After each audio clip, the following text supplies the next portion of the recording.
Thai and advanced Brazilian Jiu-Jitsu. If somebody's going to attack you on the street, they're usually not going to be a super fancy technique. It's going to be something meaty, something meant to hurt you right away. You know, grip on the head like this, start throwing punches, etc.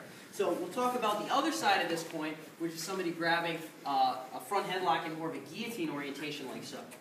Clearly this is a rough spot for me, self-defense or otherwise, because Nate's got strikes here, he's got a potential choke he could be putting on me, yeah, he could sprawl on me, he could put me down to the ground, all kinds of bad things that I don't like. So again, with the whole kind of law enforcement emphasis as well as like the general self-defense principles of being able to make this as easy on both of us as possible, as Nate has this grip, I want to be able to get him to the ground and end up in a controlling position without making it all too difficult for either of us and making this perfectly viable even if we were on tile per se.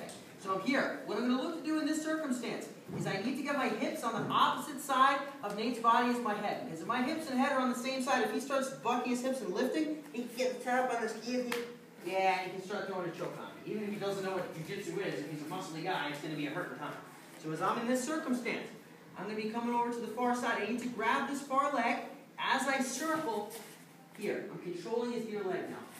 So he's got his grip, I grab the far leg, I circle to that side, and watch, same grip on the inside of the thigh, now I grab behind his back. You guys see where I am now? Circle a little bit. I'm here. So now I'm in this position. So Nate's here, I grab the thigh, I circle, cup behind the back, have the inside of the thigh. I'm going to work the same technique where this foot goes behind that foot, and I topple. Notice I'm controlling this near thigh. One important point I want to talk about now is settling into position.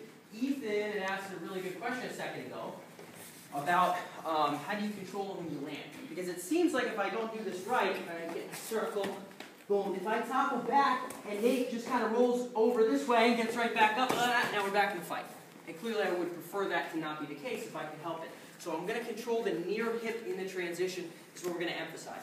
He's got his grip. I reach for the opposite leg. Circle. Hand goes to the hip. Now watch. Again, I'm at a perfect 90 to him. I'm facing across. The choke is not really evident here. My foot is going to go to the back of his foot. As I tip him, I maintain this grip. So when I turn up to my knees, I'm here. Now if Nate tries to turn away violently or turn in violently, I got him in a good control position. I can start to hold him down, work for submissions, or just restrain him, whatever I need to do.